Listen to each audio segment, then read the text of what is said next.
Un uomo non muore mai se c'è qualcuno che lo ricorda. Sono parole del poeta Ugo Foscolo incise sulla targa posta sotto l'ulivo piantumato in questo 21 febbraio 2021 a Vo, un segno in memoria di tutte le vittime della pandemia Covid-19.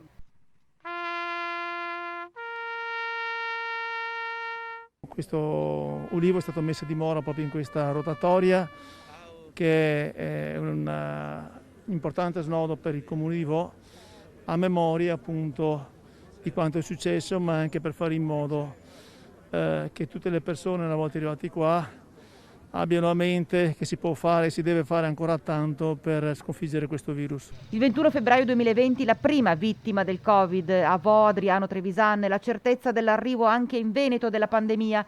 A un anno di distanza Vo, comune rosso, comune blindato per settimane, comune da cui è partito lo studio della diffusione del virus, diventa così esempio di volontà di rilancio, rinascita per tutta la regione e si costella di simboli e segnali di unione, comunità, partecipazione e forza.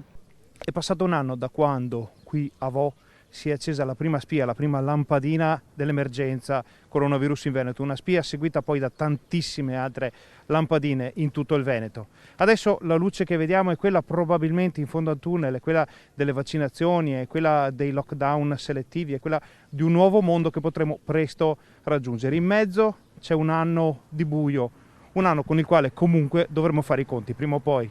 In piazza questo cuore tricolore realizzato all'uncinetto dalle volontarie della De Leo Found. È un simbolo chiaramente di partecipazione, di solidarietà, di impegno, è un lavoro fatto all'uncinetto, è un simbolo di impegno, di competenza, di abilità, che è un po' quello che ci aspettiamo dalle strutture che ci governano, no? Perché sotto una guida competente e abile possiamo anche superare, soprattutto se stiamo tutti assieme, queste enormi difficoltà. Difficoltà che non sono ancora superate, i numeri purtroppo quotidianamente lo confermano e in vista di un possibile nuovo lockdown di cui si sta tanto parlando in questi ultimi giorni, è proprio dal mondo medico-scientifico che arriva un forte appello al senso civico di tutti, alla serietà, all'impegno della gente e della politica. Se la gente avesse il senso civico di portare la mascherina, evitare gli assembramenti, e quindi aiutare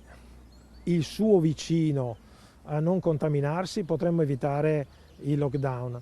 Certamente se viene meno questo senso civico, soprattutto dove si creano dei focolai particolari con le nuove varianti, un isolamento selettivo. Vediamo un focolaio, isoliamo molto bene quel focolaio. Come è successo a Vo, come succede adesso con la provincia di Perugia. Sono anche convinto che noi scienziati possiamo dare delle indicazioni scientifiche, ma poi la politica deve mediare tra le indicazioni scientifiche e le indicazioni o le necessità della vita, della produzione, della formazione, della scuola, dei trasporti e anche le risorse.